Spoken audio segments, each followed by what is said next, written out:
Hi, everyone, and welcome back to Movie Roll Call. This is officially the fifth episode of the podcast, and if you have listened thus far, or if you've been following along, I sincerely appreciate it, and it really does mean a lot to me. Starting this journey is kind of a basic thing to do. I know everyone has podcasts, but I typically do have some big opinions about movies. This is a topic that I love, and it's been really fun to be able to connect with friends, schedule out time to make sure that I'm, having these conversations, and it's been really fun so far. And so, if there's specific things that you guys want to see, I want to start incorporating like more segments and um, games and opinions into the episodes. So I'm really trying to sit down and figure out what it looks like going from here, since this is a new thing for me, and I'm going to invest some time and money and effort into creating a better space, upgrading the sound quality, things like that. Since up until this point, it's just kind of been this is something I'm trying out, and I just kind of hit the ground running because that's how it works sometimes. Sometimes I brainstorm and brainstorm and brainstorm, and then I'm like, oh, well, that didn't come to fruition. So I maybe it's a bad strategy, but for this, I just kind of went for it and really, like I said, hit the ground running. And so here we are. I'm learning. I've learned things about video and editing and sound and um, what plugs into what and all those things. And it can be hard doing it by myself. So I really appreciate the guests that I've had so far, and some of the tech help that I've had from some friends. So again, I'm working on those things, but I just really wanted to say thank you if you have listened or you're following along. Um, it means a lot to me because I do enjoy this, and I have big opinions. So I'm here to share those.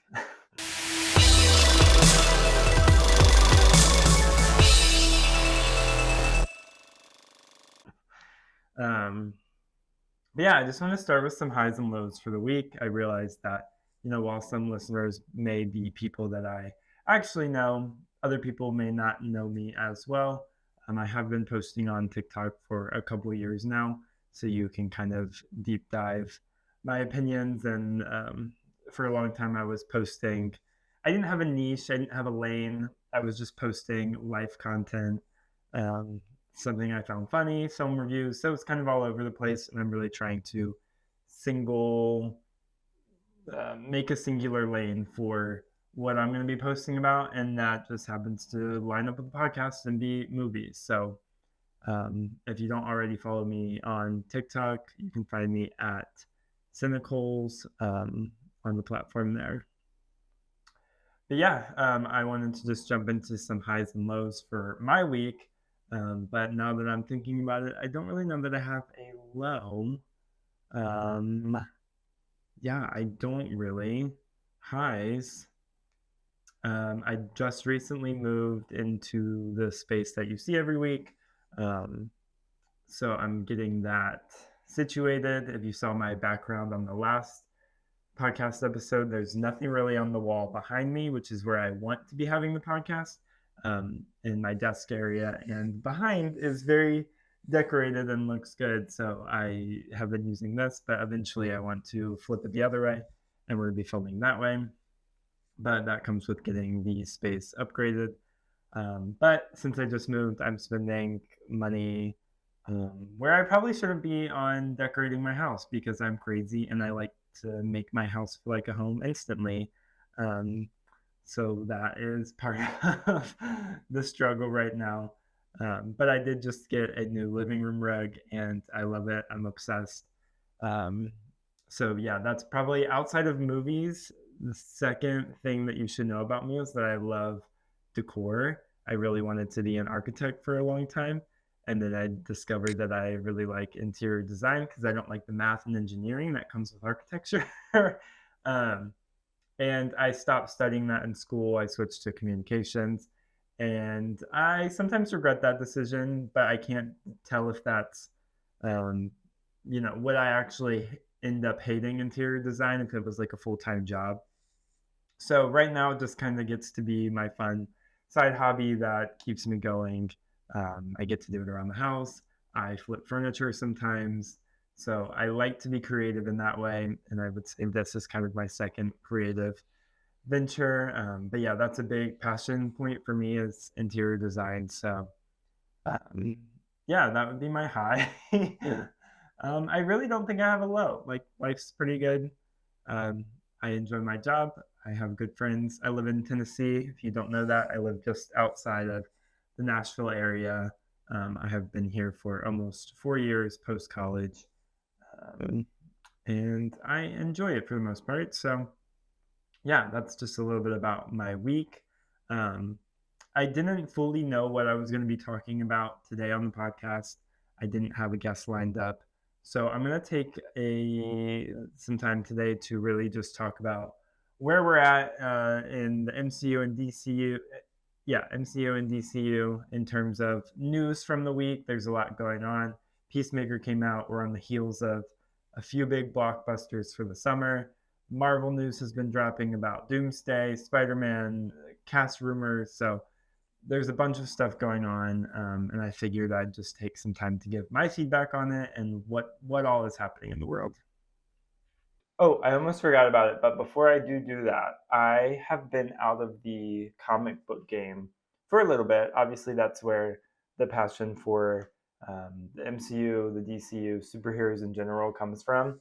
And for some reason this week, I was really itching to engage with comic books again. And so I went to a local store in my area and I picked up a few so we can do a little bit of a haul. Um, it seemed pretty relevant, and I just kind of wanted a short one to kick it off. So I got the new Avengers. Um, my only context for the new Avengers was the movie, but I knew that that wasn't the traditional Thunderbolts team. So I picked up the new Avengers. I already read it. It's a pretty short read. I need to get the other issues. That was good so far. DC Comics Kingdom Come. I haven't started this, but I heard amazing things.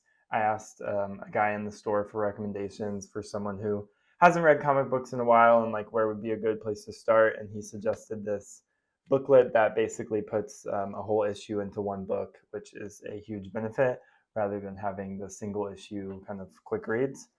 In the same vein, he recommended the Daredevil Born Again, um, I guess, issue one. I don't really know. Um, and I also don't know if how it ties together with Born Again, but there is a foreword by Charlie Cox. So I'm interested in how that works.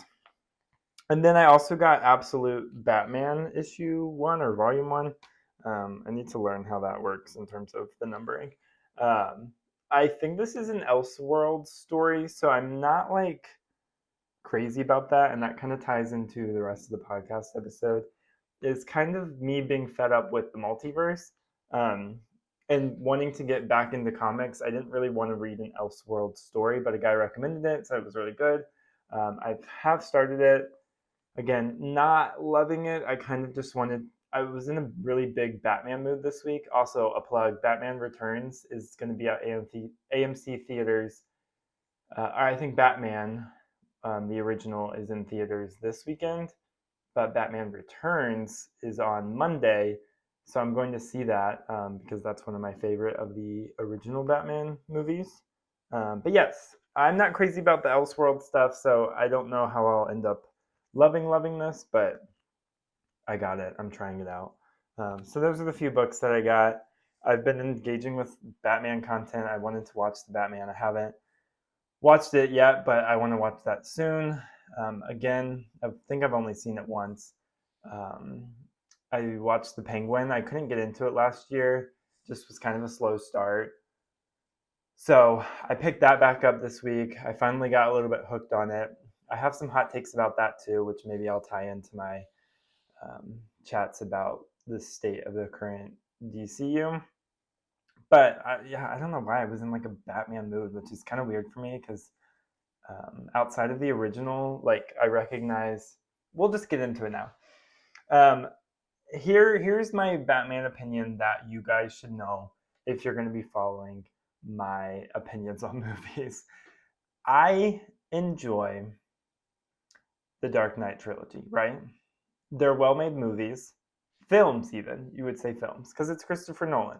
They're well-made films, because of course it's Nolan. But, but, they're not very good comic book movies. Am I saying that right? They are good films. And I guess you could say they are good comic book movies since they are adapting the character of Batman and Joker and stuff like that. However, in the spirit of returning to comic book form and having colorful color schemes and having comic book accurate outfits, while I love those movies then, and it was, I guess, good for the time period, I'm in comparison to the originals, which aren't always like great movies, I don't think it's as impressive that Christopher Nolan created these like dark, grounded movies with no superpowers. You know, there's no Poison Ivy, there's no Mr. Freeze, there's no Man Bat. There's nothing out obscure about it. So is it really that hard to make like a brooding detective Batman? Like I guess it is hard to make that seem more serious than it is. So that's impressive. The score is amazing. It's edited amazing. The tension is great. But again, caveat, I'm not really interested in that. Again, so that's where my struggle is with the Batman. Again, I can say that it's a good film. It's well made. Robert Pattinson is great in it. Um, it's shot so well. Like that is a film. It's not necessarily like a movie blockbuster. So there's kind of the disparity there because like Superman, it's gimmicky, it's kind of overly comical in the James Gunn spirit sometimes, in my opinion. And so we have like two sides of the spectrum. We have like too gimmicky, too crazy, and then like dark, brooding, and serious. And I don't know what the happy middle of that is. So I'm hoping that directors that are coming into DCU will be making things that kind of toe that line of being um, comic book oriented, bright colors, but also willing to adapt some of the weird stuff. And I'm excited for different perspectives outside of just James Gunn's perspective in the DCU. So that's my hot take right now is I'm a little fed up with like the Batman and Penguin, even though they're so well made and they're so good.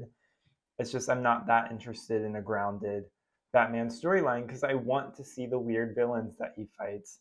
And I feel like Gotham should have the like neon lights and just colorful but dangerous skylines. And the Batman and Penguin aren't really giving that right now. And so, again, that brings in the conversation of people being like, we want Robert Pattinson's Batman in the DCU. And it just doesn't like, it doesn't match up to me. Like, they just seem like different worlds entirely, which then brings into like Elseworlds and multiverses. But I think general audiences hate the multiverse. It's awful. They've only done it well a handful of times between both MCU and DCU. Um, I think Loki is a pretty contained, interesting story that centers around the multiverse. I think Spider-Man: No Way Home's pretty good, but again, it set a bad precedent that we're using nostalgia to create a lack of stakes. I guess is one way. Like it's entertaining for a second, but then when you zoom out a little bit, it just kind of eliminates the stakes of every movie you're watching because it's like so there's just another version. Wolverine dies in the Fox universe, but then he's back in Deadpool and Wolverine. I struggled to connect to that Wolverine because it's a whole new character. Like it just doesn't jive with me. Um, Multiverse of Madness, Wanda, as cool as it was to see her like pop off the Illuminati, it again doesn't feel like that high of stakes. And they're just using the multiverse incorrectly.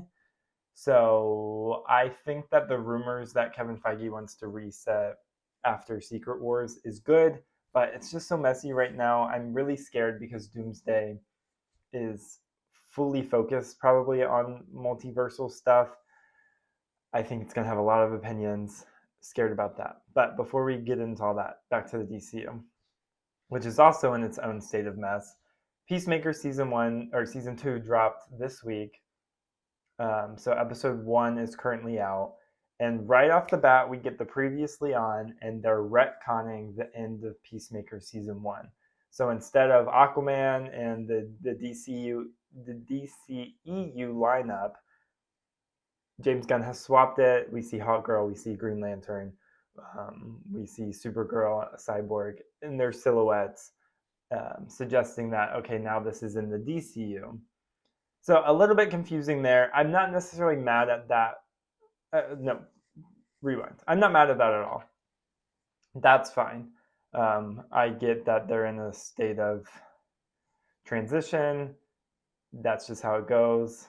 I didn't rewatch Peacemaker season 1, so I can easily slip into that mindset and say, okay, yeah, that's what happened, and that's where we're at. Like, kind of just, I'm gonna let James Gunn gaslight me, and I will adapt to that storyline. So that's fine. Spoilers-ish for Peacemaker episode 1 of season 2 if you haven't started it. Justice Gang is my least favorite thing about the Superman movie. I get that Guy Gardner is supposed to be a little bit annoying, but I think the characterization of most of the Justice Gang is just annoying. But it probably boils down to James Gunn's writing style, which I've never had a problem with, but mostly because he's written ragtag groups up until now. Tracing it back even to Scooby-Doo live action 1 and 2, he wrote ragtag groups of characters that were kind of struggling to come together. And then we have Guardians. It works because they're all loner assholes. And so it works so well. And then he ties in the emotion. But there's an aspect of Guardians of the Galaxy that's baked in ridiculousness. So it works there. The space stuff, it was zany. It just worked for when it was. And then we got Suicide Squad. And this is the first time that I noticed having an issue with like James Gunn writing and humor style. And I have a philosophy around James Gunn now, ever since Suicide Squad came out, is that I personally like James Gunn's style when he is forced to create within guidelines. So in Marvel, he is creating a story under Marvel's direction. There's certain things he can't do. It has to be PG-13 because it's Marvel. Their audience is just different.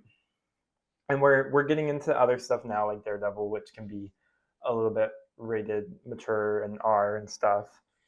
And so that stuff's happening. But for the big blockbusters, for the most part, they're maintaining the PG-13. Again, Deadpool and Wolverine's kind of an exception there as well, because it's Deadpool. But for the most part, Marvel's going to stay within that PG-13 realm because they're trying to reach the broadest of audiences, which I think is a good thing for most superhero projects. So with that, I think that James Gunn is better with guidelines. I don't want full James Gunn controlled projects because I've seen them consistently now between Suicide Squad, Superman, and Peacemaker that there's just a level of ridiculousness that it just crosses over into, and I am not crazy about it. I let it slide with Superman because, again, Superman is PG-13. You really can't have a Superman movie be R because then what's the point? Who's the audience? If little kids aren't allowed to look up to Superman, like who are we creating this for?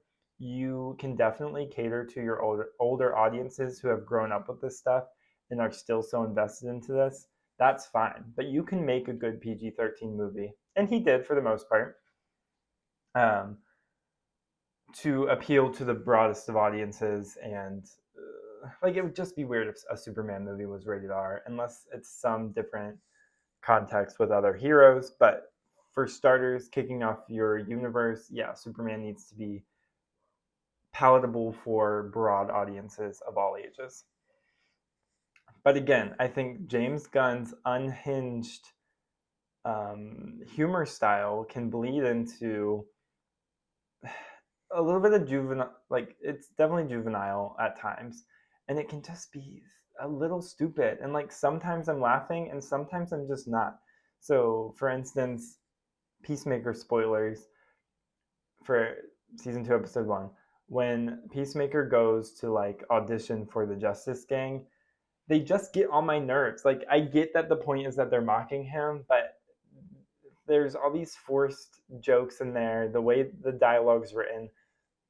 I wasn't laughing at all, and I don't know if I'm just like a hater about this, but I was not impressed. I think the Justice Gang choices that James Gunn is making is really, really odd at the moment. Maybe it's because they're like corporate shills, basically. I just don't like them. Like, I'm already tired of the hot girl, like, just doesn't care about anything, and Guy Gardner's making a joke out of everything. Which again, maybe comic accurate, but it's the fact that all three of the characters, Hot Girl, Maxwell Lord, and um, Green Lantern, are all just like, they don't care about being there. They're shown as like essentially lazy. There's just like not a heroic bone in their body, and I'm struggling to connect with James Gunn's humor style there. So that is probably my biggest beef with the episode at the moment. Is it the style just like removes the stakes for me, and it makes me not like the characters. I get that that might be a hot take because I think the episode's getting a lot of praise. Um, but as far as the DCU structure is going, I'm like, that's such a mixed bag because I like a little bit of where we're at. I like Superman and Lois Lane and Lex Luthor, and the world is definitely seeming a little bit more colorful and expansive. But the Justice Gang is pissing me off, quite frankly. And again, I'll say it again. I think James Gunn is better with guidelines, and so I'm more interested in seeing other directors take on projects because the ridiculousness at the moment is just a tad bit much for me. Yeah. So, I mean, continuing on with that conversation, especially with Peacemaker and watching the episode and how mature the content is for being this early in the DCU, who is the audience? Because if we're directly, overlapping characters from Superman and we're tying all this together, like, I don't think parents want their young kids watching the Peacemaker orgy scene, which was like insanely wild. I'm not even trying to be a prude about it, but it's just like a lot. I think James Gunn is trying to piggyback off of the success of The Boys and like wants to create this like HBO style mature content. It was just a little weird to me. And again, mostly just because I'm like, who's the audience here? Is it just for like, obviously hopefully intended for just 18 plus, but is it wise to separate out your audiences this early on? And I get it, he started with Suicide Squad, so it was already in the R space, and DCU, I guess in general, is just catering to older audiences. It just makes me a little bit sad for the young kids who might want to be invested into Superman and the rest of these characters moving forward. So it just seems like an odd decision to me. I wasn't just kind of weirded out by the direction of the episode so far. And immediately we're kind of jumping into multiversal alternate universe spaces. By the end of the episode, Peacemaker has stumbled into a world where his father is still living, his brother is also alive, and he stumbles into, I guess, the other Peacemaker's very nice house where he's living a lavish life. He's been a hero as displayed on his kind of trophy wall, and he has the alternate version of him clearly has a very good sense of camaraderie with his brother and his dad. And so right off the bat, you're kind of sensing the theme of the season is that Peacemaker still kind of feels worthless, doesn't know his place, isn't in with the other heroes, which again I don't even know if he wants to be, while also simultaneously saying they all act the same. All of their characters act the same, aloof, but heroic, but misguided. Like even the Justice Gang feels like that too. So that part of it isn't really hitting as hard for me at the moment. But I did appreciate John Cena's performance in the sense of seeing this lavish lifestyle, and you can immediately feel the dread in Peacemaker's character that this is probably everything he's ever wanted, and he has killed both of the people that the other Peacemaker is getting along with. And then again, spoiler alert, he ends up killing the alternate version of himself accidentally out of self defense. Um, so where does that leave us for the rest of the season? I don't know, but those are big things to process for sure. I've always found it interesting how far we're going into the deaths, um, whether it is Peacemaker purposefully killing uh, Rick Flag Jr., I guess, who's supposedly back, and then um, accidentally killing his brother when he was younger. I get it was an accident. Still, that's like a lot of weight to hold while we're simultaneously jumping back and forth between like silly, stupid, like Family Guy, South Parkish style comedy into this like huge, weighty theme. And I think it works for general audiences because feedback has been good. I'm just sharing why it's not at the moment connecting with me, but that's okay.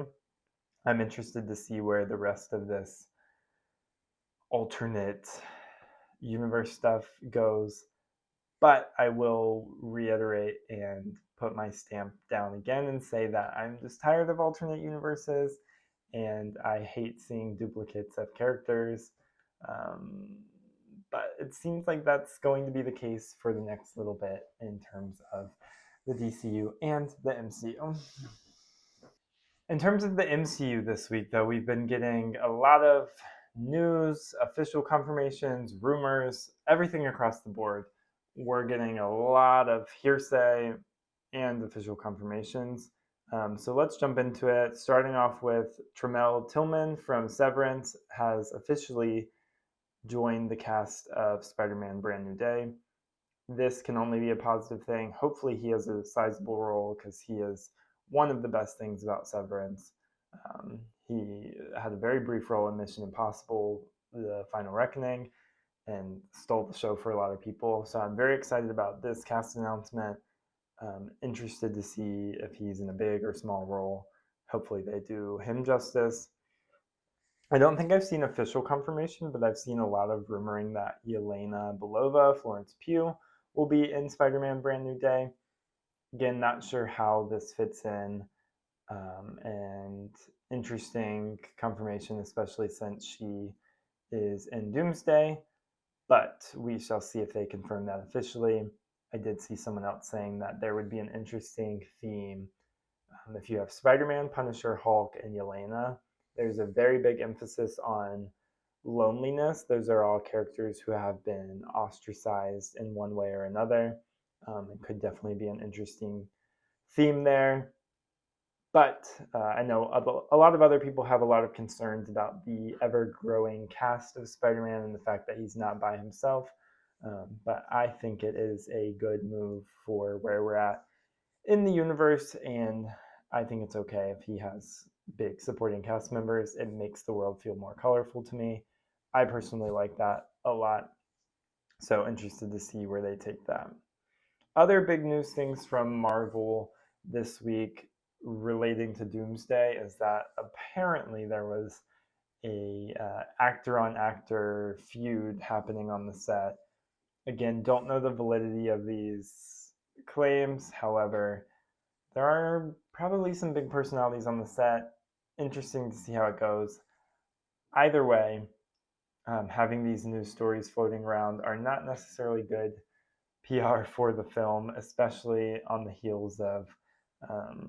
And I've also seen another image of Alan Cumming saying that he was acting with a green screen for Doomsday. He doesn't know who he was speaking to, who his lines were being delivered to, who he's fighting sometimes. And I've seen some massive panic over that as well, which I have like 50-50 feelings on, because yes, is that a little bit anti-art? Is that not the best way to make a movie? No. Does it sound very fun? No. However, I think part of that is due to fan pressure, to the level of secrecy that is needed for an Avengers film, just because leaks and rumors are crazy, and even actors can't be trusted to not spill on things that they might not know are confidential or not. I think that's why Marvel has the rule where it's like, just don't speak about it, because it's too much pressure for them as a studio, probably, to feel like, hey, this person doesn't have the self awareness to know whether or not something is leakable or should be talked about in the press. It's not like other movies and franchises where, yeah, one little element of the story you can share in an interview and like people might not bat an eye. No, if you say something Marvel related, people are going to pick it up, they're going to dissect it, they're going to splice it open until they know the plot of the movie. And so I think part of this is fan pressure. Like, I think we're a little bit responsible for creating the culture of how this movie is made, because Infinity War and Endgame were made the same way, and we didn't bitch about it then. Again, do I think it's the best way to make a movie? No, I'm sure it's not the funnest either. But unfortunately, it's just a result of where we're at with making these Doomsday movies. Um, Again, another piece of related bad PR, I guess I'd say, is that people recognize that the Russo brothers make good Avengers movies, but people aren't really satisfied with any of the other Russo brother individual projects, especially this year when Electric State came out. People thought that was a huge shift towards anti-art. I mean, the plot was awful. The main actors were overpaid. The budget for the movie was insane, and it just like wasn't a great movie. So they haven't really been cast in the best light recently either. Um, a lot of people have theories about them being almost in the same way that I was saying James Gunn needs guidelines. I almost wonder if the Russo brothers are great directors working under the umbrella of Marvel. They maybe know what Kevin Feige wants. They don't have to drive every single creative decision, but within the little lane, the box that they're given, they can do wonders. And we've seen it with Winter Soldier, Infinity War, Endgame. They clearly know what they're doing at Marvel. It's just weird that that doesn't necessarily translate to other studio projects. I've also seen a lot of negative press about Avengers Doomsday having reshoots, which, again, most every Marvel movie has reshoots. I don't even know what is classified, though, as a reshoot if they're still in filming. Some actors have completed their filming, so I guess you would say reshoots if an actor finishes and has to come back for a scene. That would definitely be a reshoot. But I don't think it's worthwhile to panic over reshoots, especially when principal primary filming isn't even completed yet. Um, I do just want to say, though, that even though this has sounded in defense of Doomsday, I want to be very clear that having doubts and fears about this film is very valid. And I think my advice as a Marvel fan who's trying to stay calm would just be to let's just let it play out. Let's see once the film comes out. Because, yeah, if this were Infinity War, we were in the mindset of just insane anticipation, whereas this one, it's cautious optimism, I guess is how you'd say it, because they do have a lot of things working against them. Luck has not been on their side in terms of phase 4 through 5 so far. I mean, between actor scandals, um, COVID, writing strikes, there's so many things that have worked against them, um, that have shifted any planning that they did. I don't know if they were fully planning or just operating off of luck. You definitely see the King storyline was coming together. We were kind of just over the hill into that storyline when the Jonathan Majors stuff happened, and then we pivoted. So yeah, Doomsday, could totally be a completely rushed movie, especially with the rumors about the scripts not being finished and stuff like that. We're just going to have to see how it fully plays out. Again, while some of these have been negative critiques, I do want to say that in this new era of superhero films from the summer and where we're at in the state of the MCU and DCU, I think it's brilliant that we have good competition between the two studios, that hopefully they are sharpening their knives. They are making sure that the stuff that they're producing is good quality and adheres to what fans want to see. I hope that means moving away from multiverse in the next few years, but we shall see. If I had to, not that it's a competition, but if I had to break down into who I'm still more excited about when it comes to DCU and MCU, I'm honestly going to still say Marvel at this point, only because of the James Gunn direction that I'm concerned about. Like I enjoy that Fantastic Four is charming and can be funny, and it's also emotional. And not that Superman doesn't have that, but again, I know this may be a hot take, but I think some of the side characters in James Gunn's stories just become so much like caricatures, and they can all be a little bit one note. Aloof is my favorite word to describe some of his characters. And sometimes it happens that, especially with Guardians of the Galaxy, a character seems aloof, and then we shift the focus and we hone in on just them, and they're a little bit deeper than that. But there's always an element to a lot of his characters where they're like half smart and half dumb. And I would love to just. Superman is a good character where he's just like. He's goofy, but he can also just be a serious, normal person. Sometimes James Gunn's characters don't feel like normal people because of just how aloof they are. I don't know if I'm alone in that criticism. It's okay if I am. Just tell me you can tell me I'm wrong in the comments. But um, it's just top of the concern for me at the moment for the DCU. I definitely compare it to Thor: Love and Thunder, Taika Waititi's journey. I think Taika and James Gunn are very similar filmmakers, and we didn't like when Taika had um, unrestrained. He had no boundaries in Thor: Love and Thunder, and it went awry. And I truly think it's because we set a bad precedent with Ragnarok. We liked aspects of it, and they took the wrong lesson from that and like went too far in Thor: Love and Thunder. But I think that Taika and James Gunn have very similar humor styles, and they are bouncing off one of each other. And when they are unrestrained, when they don't have boundaries, I'm just not crazy about their direction. Um, I think I would rather them both direct things that have been written by someone else. It can still have their zany twist.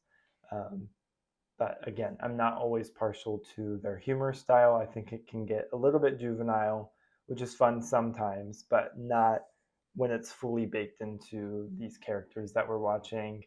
Um, and I just want them to have a little bit more of a heroic bone sometimes, because not all of their characters are supposed to be like Star Lord or Mantis or Drax.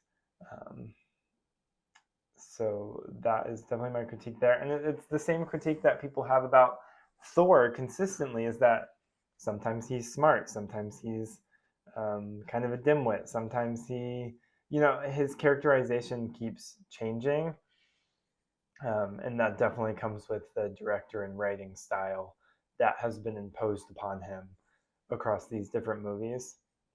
So I've said a lot this episode already, but that's my main concern for the DCU. I'm very optimistic since we're going to be getting different directors and film styles and such of that nature. So we'll see, I guess. But the MCU, Thunderbolts, Fantastic Four, they are both emotionally intelligent while also still having goofy, humorous moments. Um, and at the moment, it's much more in line with what I want to be seeing out of superhero movies, even though I still did really love Superman. And I think that Superman himself and Lois Lane, the core characters in those films, were characterized almost to perfection. I thought they were all magnetic in their own ways. Um, so I know James Gunn can do it. I think I just want him to wrangle in some of that silly style. I definitely do think we are in a new era for superhero films as a whole, but I think the next few years will hinge on if general audiences are still on board. I mean, we're consistently seeing headlines about how disappointing the box offices are for Superman, Thunderbolts, Fantastic Four, Captain America. Um, and, they're still making well, Superman at least has still made a good amount of money to be considered, profitable, successful by some means. But in terms of where we were at with superhero films, it's definitely way lower. And people not going to the movies, I don't think is a good enough excuse, at least in my area, especially over the summer, especially during Wicked, for these kids' movies. Theaters have been insanely packed, but again, that could just be my area. Looking at for the year so far, just want to check in and see where worldwide 2025. So Superman is in sixth place with $598 million worldwide, 343 domestic. So especially the domestic number, that's a bit lower than what it probably would have done a few years ago. Captain America: Brave New World has officially been moved to number 10 for being the most profitable movies of the year, and Fantastic Four is at number 9. So superhero films are barely cracking the list these days in terms of the most profitable movies for the year, which is a very interesting shift to see. I just wanted to take a second again to say thank you if you have been following along and listening. If you wouldn't mind taking a second to follow me on Spotify, subscribe to me on YouTube, and leave reviews, comments, just overall feedback. I would love to hear it, and appreciate any support that you can give in this new venture. So thanks again.